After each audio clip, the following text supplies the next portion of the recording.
Hoje nós comemoraríamos a ceia do Senhor se estivéssemos reunidos como igreja, né? Mas a atual circunstância não permite, mas isso não nos impede de pensar no Senhor e na obra que Ele realizou a nosso favor, que é exatamente isso, que é a ceia do Senhor. Ela promove a edificação quando nos reunimos em torno da palavra de Deus e pensamos em tudo aquilo que Ele é e tudo aquilo que Ele fez. E o capítulo 52 e 53 de Isaías, eles narram o sofrimento e a exaltação do Messias. Nós temos muitos sofrimentos e muitos versículos que falam sobre a exaltação do Messias aqui no capítulo 52 e 53, onde o Pai eleva o seu Filho à condição que ele merece, onde o Pai revela em detalhes, muito minuciosos, melhor dizendo, tudo que ocorreria com Jesus, sua humilhação, a maneira como fora tratado pelos pecadores, seja romanos ou judeus, gentios, seja lá que for. Sofrimentos e a exaltação do Messias. Eu queria destacar alguns aqui para a nossa introdução, aqui no capítulo 52, versículos 13 até o 15, que termina o capítulo 52. O Pai faz uma apresentação do Messias, a sua aparição, como um ato de muita misericórdia e graça a favor da humanidade, que não foi entendido na época e nem é entendido hoje também. Então, aqui no versículo 13, ele fala: eis que meu servo procederá com prudência, será engrandecido e elevado e muito sublime. Essa é a apresentação que o Senhor, o Deus eterno, faz do seu Filho amado Jesus Cristo como Messias. Como pasmaram muitos à vista dele, pois o seu parecer estava tão desfigurado mais do que o de outro qualquer, e a sua figura mais do que a dos outros filhos dos homens. Assim borrifará muitas nações e os reis fecharão as suas bocas por causa dele. Porque aquilo que não lhes foi anunciado verão, e aquilo que eles não ouviram entenderão. Borrifará com seu próprio sangue pecadores de muitas nações, através da sua vida que seria entregue ali. Agora, quando entramos no capítulo 53, existe a pergunta do profeta: quem acreditou na nossa pregação? Ele foi subindo como um renovo perante ele, como raiz de uma terra seca, não tinha parecer nem formosura, e olhando nós para ele, nenhuma beleza víamos para que o desejássemos. Era desprezado e o mais indigno entre os homens. E aí Isaías começa a dar as características do Messias como homem revelado, como Deus revelado.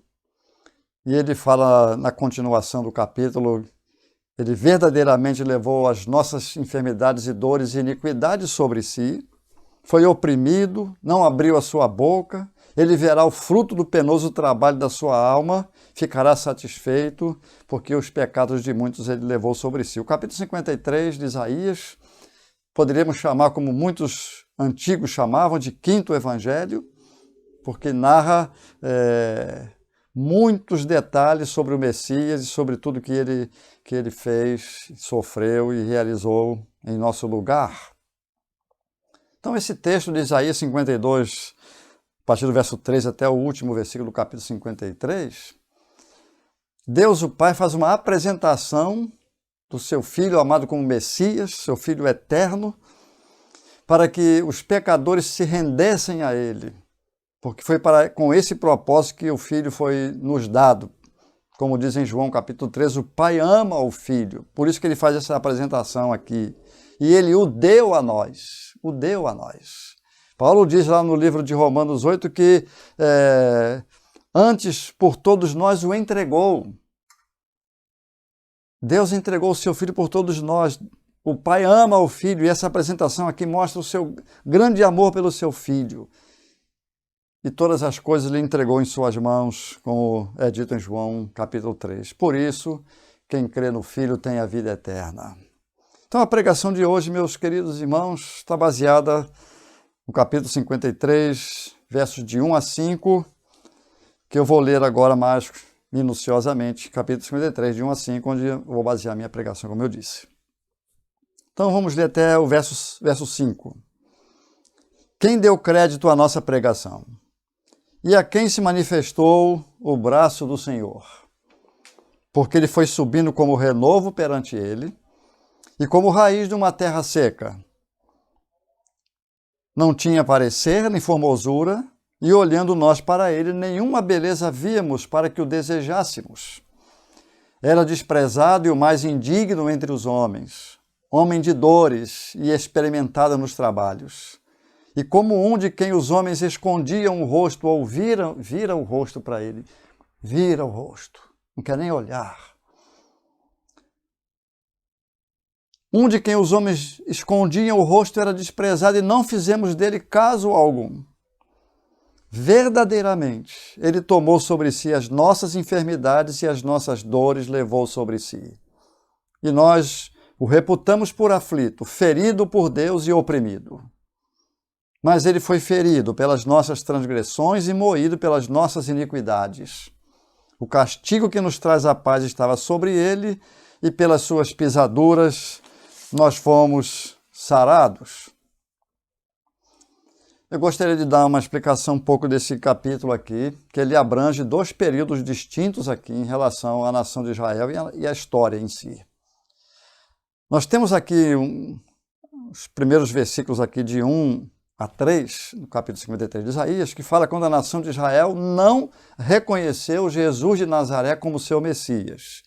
Então, aqui a própria colocação da gramática aqui nos indica claramente que a nação de Israel aqui havia desprezado, porque ele fala aqui que nós, olhando nós para ele, o profeta Isaías está se incluindo aqui, como se estivesse dizendo que os israelitas, aqui nós israelitas, não víamos nada nele que nós desejássemos. Ele foi desprezado e o mais indigno entre os homens, homem de dores e experimentado o trabalho, como um de quem os homens escondiam o rosto, era desprezado e não fizemos, a nação de Israel, não fizemos caso algum. Então nós temos aqui nessas declarações, aquela época que Jesus veio, 3 anos de ministério público, pregando, ensinando, fazendo milagres extraordinários, revelando-se como o Salvador, como o Messias de Israel e das outras nações, mas a nação de Israel o rejeitou. Então aqui o outro período aqui está claramente aqui nos versos 4 e 5, porque mostra que o profeta está incluído no que ele fala, juntamente representando toda a nação de Israel. Ele diz, verdadeiramente ele tomou sobre si as nossas enfermidades. Ora, nós sabemos muito bem que Jesus morreu por todos os homens, seja judeus, gentios, não importa, mas aqui a questão é muito particular do profeta Isaías, que ele fala que ele tomou sobre si as nossas enfermidades e as nossas dores levou sobre si, e nós o reputamos por aflito, ferido de Deus e oprimido. Então agora aqui há um reconhecimento, não é mais um desprezo, agora é um reconhecimento. Agora ele está dizendo que ele verdadeiramente ele não era um enganador, um samaritano, e todas as palavras ofensivas que nós fizemos contra ele, não era nada daquilo. Ele levou sobre si as nossas iniquidades, como diz o verso 5. Ele foi ferido pelas nossas transgressões e moído pelas nossas iniquidades. O castigo que nos traz a paz estava sobre ele, pelas suas pisaduras fomos sarados. Aqui nós temos claramente aqui a conversão de Israel que fora prometida na Bíblia, aqui o livro de Romanos fala isso, e aqui está ocorrendo de fato a conversão de Israel, que todo Israel será salvo, e um dia Israel reconhecerá que Jesus de Nazaré, de fato, é o Messias. Então, no primeiro advento, a sua identidade só pôde ser percebida pela fé. Por quê? Porque a sua aparência não era uma aparência de rei, como os israelitas esperavam. Na mente dos israelitas, o nosso Messias ele estaria pelo menos numa proporção maior do que a de Salomão. Mas ele veio como nazareno, embora tenha nascido em Belém, mas fora criado em Nazaré. A sua identidade de Messias poderia ser percebida pela fé entre a sua roupagem de servo. Então o rei estava escondido na roupagem de servo e isso só poderia ser observado pela fé. E eu digo para os irmãos que até hoje continua do mesmo jeito. Jesus de Nazaré como o Messias, o Salvador, aquele que levou sobre si as nossas iniquidades, só pode ser observado e essa realidade só pode ser percebida pela fé. Porque se ele viesse como um rei, sentado num trono, com uma vestimenta real, não precisaria ninguém dizer nada, porque todo mundo estaria vendo, mas o rei veio no seu primeiro advento como servo sofredor para levar sobre si no seu corpo e pagar a dívida de pecado diante do Eterno. Então Jesus precisaria ser o Cordeiro de Deus, que iria tirar o pecado dos pecadores. Então o texto de Isaías 53 destaca a causa do sofrimento de Jesus. Ele fala aqui que ele levou sobre si as nossas dores, enfermidades e iniquidades. Essa foi a causa do seu sofrimento. E por ele ter levado nossas iniquidades e dores, ele também sentiu as suas dores, ele teve as suas dores. Não foi somente nós, nossas dores levou Jesus a ter suas dores. Porque o texto aqui fala, no verso 3 do capítulo 53, homem de dores. E ele levou sobre si as nossas dores. Por causa disso, ele sofreu muitas dores. E o Senhor precisou passar por isso para que ele conseguisse nos restaurar e nos reconciliar com o eterno Deus. O nosso assunto hoje é nossas dores e as dores do Senhor. E eu quero começar dizendo que ele se identificou com elas, com as nossas dores. Como diz o verso 4, que eu vou repetir. Verdadeiramente ele tomou sobre si as nossas enfermidades e as nossas dores levou sobre si, ou sofreu nossas dores no seu corpo. E as nossas dores, sabemos muito bem que são consequências do pecado. O pecado trouxe consequências, enfermidade, morte, dores da vida. Então as nossas enfermidades ele levou sobre si. E o evangelista Mateus, ele narra aqui no capítulo 8, verso 16, ele diz assim: e chegada a tarde, trouxeram-lhe muitos endemoniados, e ele com a sua palavra expulsou deles os espíritos, e curou todos os que estavam enfermos, para que se cumprisse o que fora dito pela palavra do profeta Isaías, que diz: ele tomou sobre si as nossas enfermidades e carregou com as nossas doenças. Curar todas as pessoas numa hora só era obra de Deus. E Jesus curou todas as pessoas que chegavam a ele doentes, todas. E se cumpriu literalmente. Isso só realmente ocorreu na época que Jesus estava como Messias em carne e osso aqui diante dos olhos de todos. E isso ocorreu. Os demônios não conseguiam ficar escondidos, as enfermidades iam embora, mortos ressuscitavam por causa do ministério público do Messias pessoalmente. Então, as enfermidades não ficavam uma pessoa sequer com elas. E hoje, como ele faz? Deus continua sendo o mesmo. Agora, é evidente que a situação da época trouxe muitas manifestações especiais. Mas Deus continua curando pessoas, salvando pessoas, socorrendo pessoas da mesma forma. Só que naquela época foi muito diferente, porque o Senhor estava visivelmente no meio dos homens. E ele carregou as nossas enfermidades e literalmente se cumpriu aqui, quando Mateus fala, aqui no capítulo 8. Carregou com as nossas dores. E você pode pensar, que dores são essas? Dores da vida generalizada de todos os aspectos, espiritual, psicológico, emocional, todas as dores físicas, tudo ele carregou sobre si. Mas eu digo para os irmãos, e vocês sabem muito bem, que as dores muitas vezes não são as físicas que nos marcam mais na vida. E eu estava pensando assim, se eu pudesse perguntar a você, para Adão, Adão, qual foi a sua maior dor na vida? Eu não sei o que ele responderia, mas eu imagino, talvez eu possa estar enganado, mas ele diria assim, olha, foi naquele dia que eu desobedeci uma ordem de Deus para não comer o fruto que ele disse para eu não comer, e eu sofri as consequências trágicas. Essa é a minha maior dor. Possivelmente Adão responderia isso.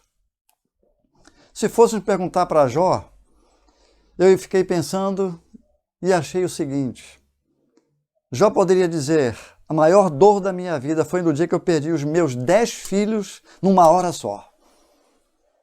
Possivelmente Jó diria isso. E aí eu fui para José. O que José diria na sua maior dor da sua vida? Qual foi a sua maior dor, José? Provavelmente não seria física, porque nós tivemos dores físicas e já passaram, vocês nem lembram mais. Mas tem dores que não são físicas, que nos perturbam. E Jesus morreu também por essas dores emocionais, psicológicas, espirituais que nos perturbam. Talvez José diria, foi aquele dia que meus irmãos me venderam para os ismaelitas, tirando-me do ciclo familiar, da sua companhia. Isso para mim foi uma dor horrorosa. E o outro exemplo que eu fiquei pensando, que tem muitos outros, né, mas eu pensei em Moisés, por exemplo. Moisés, que você diria, qual foi a sua maior dor? Se ele pudesse responder, ele diria, talvez. Foi naquele dia que eu desonrei o meu Senhor na frente dos anciãos de Israel, ferindo a rocha, e Deus não me deixou entrar na tão cobiçada terra de Canaã que eu gostaria de pisar, pelo menos. Essa foi uma das minhas maiores dores. Pode ser que sim, pode ser que não. Como humanos, todos nós temos dores e temos as maiores dores. E muitas dores ainda. Agora eu digo, se você ainda está carregando com suas dores, entregue-as ao Salvador, que carregou sobre si essas dores que você leva até hoje, sabe-se lá quais são. De mágoas, de tristeza por alguma coisa, de angústia, de algo que ficou marcado na sua vida que fizeram contigo. São dores que você carrega, mas Jesus carregou por você e por mim. Entregue-as a Jesus. Ele se identificou com nossas enfermidades e com as nossas dores. Isso lhe custou muitas dores também. Ele se identificou com os nossos pecados, como diz aqui no capítulo 53, verso 5 e o verso 11 do capítulo 53. O verso 5 diz que ele foi ferido pelas nossas transgressões e moído pelas nossas iniquidades. O castigo que nos traz a paz estava sobre ele, pelas suas pisaduras fomos sarados. E o verso 11 diz, o trabalho da sua alma ele verá e ficará satisfeito.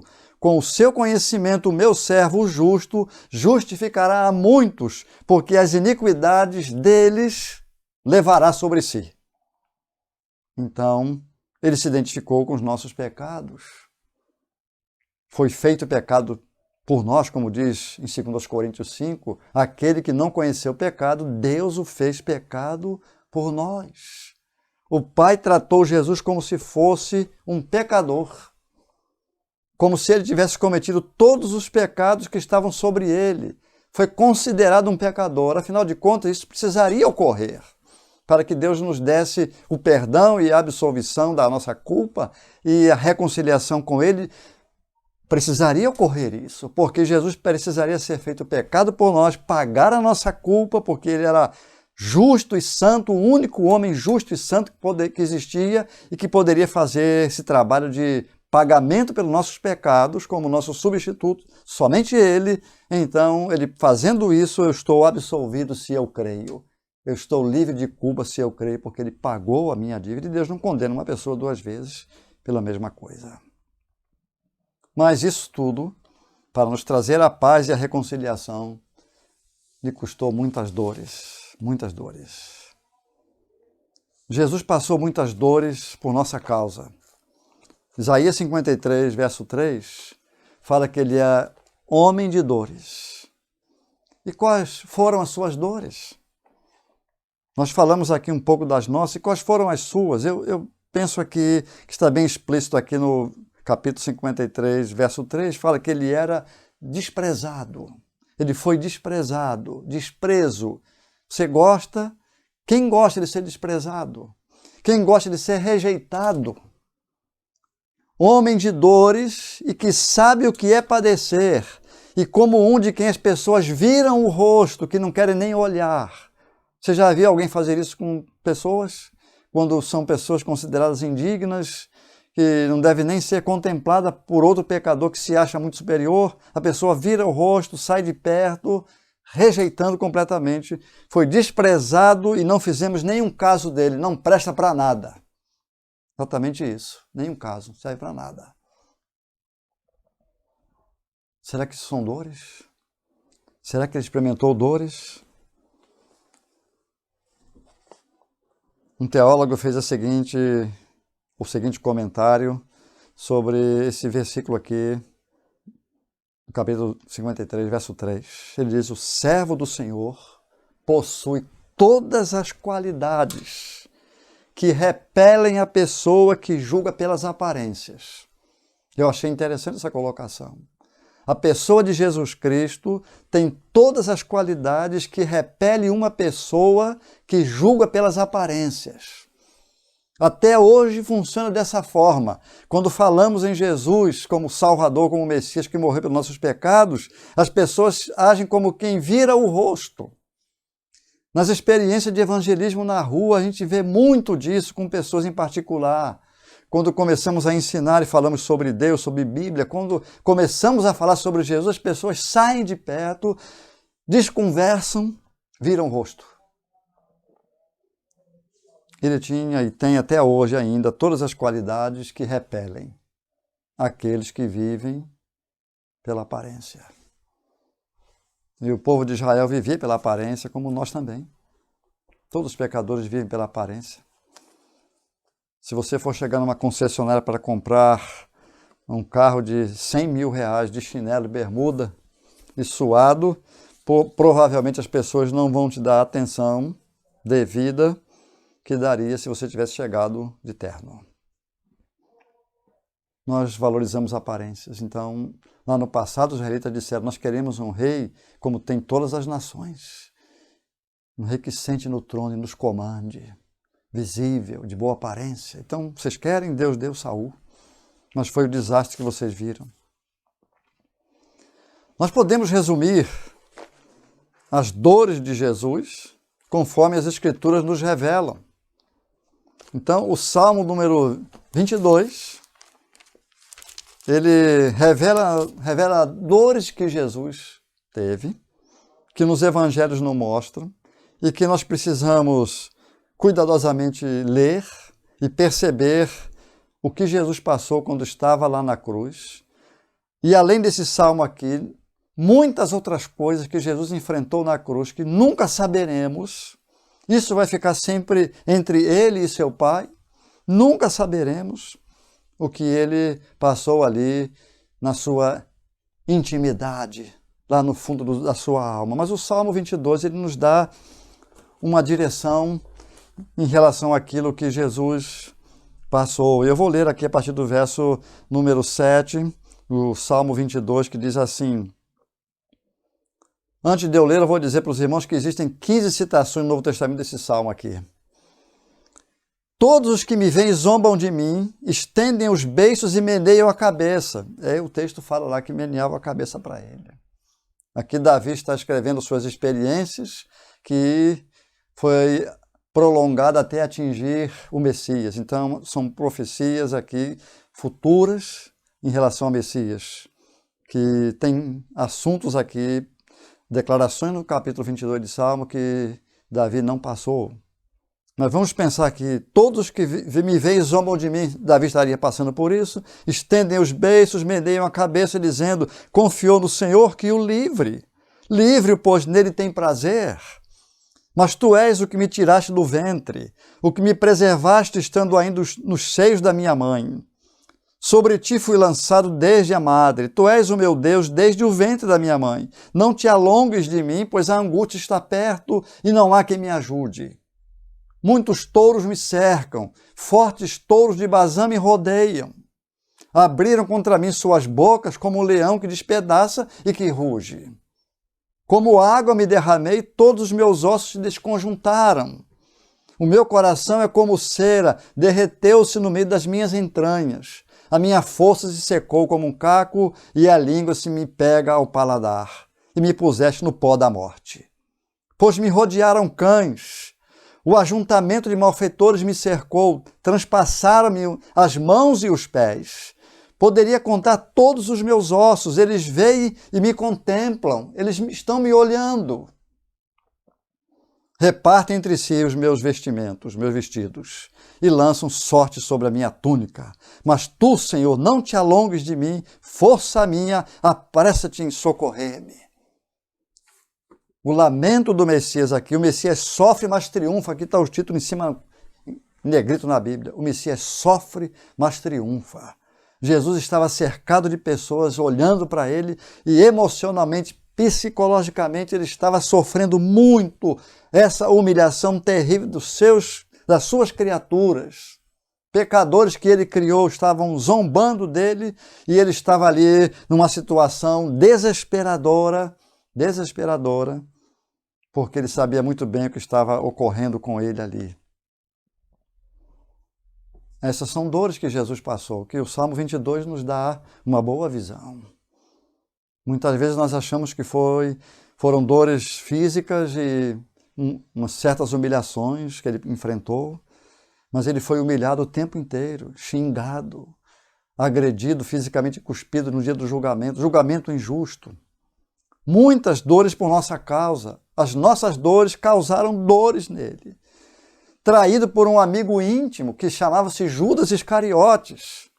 Ele diz no Salmo 41, até o meu amigo íntimo, em quem eu confiava que comia do meu pão, levantou contra mim o calcanhar.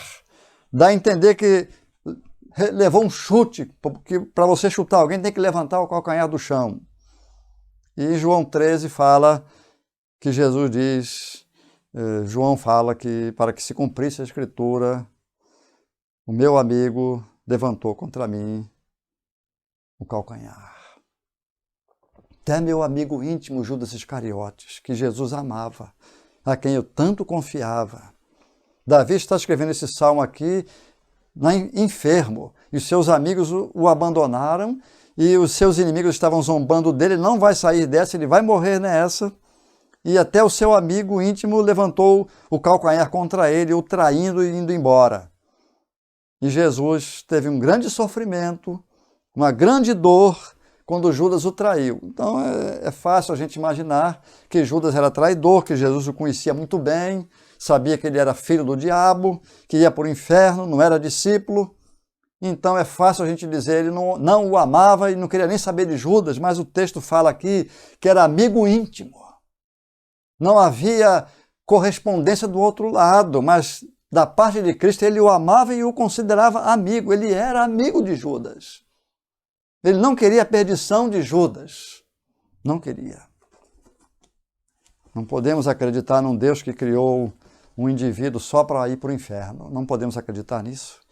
Senão você vai dizer que Deus é soberano e ele resolve o que quer e ignora o seu amor e sua graça. Só Deus sabe muito bem fazer com que seus atributos funcionem perfeitamente e afinados. Ele amava Judas Iscariotes e sofreu com a traição. Sofreu. Ele foi rejeitado pelo seu povo. Capítulo 13 de Lucas, verso 34, ele lamenta, quando ele olha para a cidade de Jerusalém. E não vou dizer que Jesus chorou aqui, mas ele lamentou tristemente. No capítulo 13, verso 34 de Lucas. Jerusalém, Jerusalém, que matas os profetas e apedrejas os que te são enviados. Quantas vezes quis eu ajuntar os teus filhos, como a galinha, os seus pintos debaixo das asas, e não quiseste. Eis que a vossa casa ficará deserta. Em verdade vos digo que não me vereis mais, até aquele dia em que vocês vão dizer, bendito aquele que vem em nome do Senhor. Jesus lamentou, isso foi uma grande dor. O povo de Israel rejeitar o seu Messias e humilhá-lo dessa maneira. Foi uma grande dor de Jesus, uma grande dor. Ele levou as nossas dores, mas ele teve também as suas. No dia do julgamento infeliz que ele teve, injusto, ele olhando para o seu povo lá do pretório, junto com Pilatos, zombando dele. Olha aqui o seu rei, olha para ele. Isso é rei, não é? Olha o seu rei aqui. Eles disseram, fora, fora, fora. Fora com ele, crucifica-o. Pilatos estava zombando, estava escarnecendo. Hei de crucificar a vosso rei, judeus. Pilatos sabia que era um rei lá, um imperador romano, lá como se vestia, onde sentava, o que comia, sua aparência. Mas eles disseram, fora, fora com esse, nós não temos rei, senão César. E Jesus estava ouvindo isso. Estava ouvindo. É dor isso? Será que foi dor? Mas ele enfrentou. E assim como nós tivemos, e muitos têm ainda suas maiores dores, ou a maior dor, Jesus também teve a maior dor da sua vida, por nossa causa. E sabe onde essa dor começou? Lá no Getsemane. Lá no Getsemane. Jesus foi para o Getsemane e ali ele começou a contemplar a chegada da hora horrorosa que ele não queria. Ele queria levar os pecados da humanidade sobre o seu corpo e pagar a nossa dívida. Mas ele não queria ficar separado do seu Pai. Como é que isso poderia acontecer? Como é que isso seria possível? Não ficar separado do seu Pai e ao mesmo tempo pagar a nossa dívida de pecado e receber sobre si a nossa culpa, as nossas iniquidades, ser condenado debaixo da ira de Deus. Como seria possível não ficar separado do seu Pai? Isso ele não queria. Em certa passagem, João ele diz, Pai, está chegando a hora, mas eu vou dizer, Pai, livra-me desta hora. Mas foi para isso que eu vim. Na medicina, os médicos falam o seguinte, que hematidrose é um caso raro que acontece quando uma pessoa está profundamente angustiada. Profundamente angustiada. E o suor do indivíduo se transforma em gotas de sangue por causa da extrema angústia, que eu garanto para você aqui que está me ouvindo e me assistindo aqui. Você, eu e ninguém nunca enfrentou uma situação tão amargosa e difícil como essa, a ponto de sangrar pelos poros. Começou ali, porque ele sabia. Está chegando a hora de eu ficar separado de meu Pai, porque o salário do pecado é a morte. Não só física que ele ia enfrentar, mas espiritual. Sabe o que é morte espiritual, meu irmão? Você sabe. Meu amigo que por acaso, ou se por acaso você não seja crente no Senhor Jesus, morte espiritual é separação entre o pecador e Deus. Isso é morte espiritual. Separação do Criador. Nenhum relacionamento. Trevas eternas. E agora o Senhor ia experimentar trevas, separação do seu Pai, porque ele estava cheio de pecados da humanidade nas suas costas. Ele não queria isso, mas ele queria também te salvar. Foi a maior dor de Jesus Cristo. Eu lembro quando eu era recém-convertido, eu fui assistir uma pregação numa igreja lá no Rio de Janeiro. E eu saí todo empolgado, porque eu não conhecia quase nada da Bíblia. E você vai acreditando em tudo que as pessoas pregam, é tudo novidade. E foi uma pregação tão boa assim, que parecia que estava tudo certo, mas ele disse sobre dores aqui de Jesus. Ele sabe qual foi a maior dor de Jesus Cristo? A ingratidão. E eu saí, poxa, mas ele conhece bem a Bíblia mesmo, e eu estou aprendendo. Ingratidão, a maior dor. A maior dor de Jesus Cristo foi ficar separado do seu Pai, e ele jamais queria isso, e eu digo que nós nunca saberemos o que significa isso na sua totalidade. Eu só sei que ficou separado. Agora, o que envolve isso daí, jamais saberemos.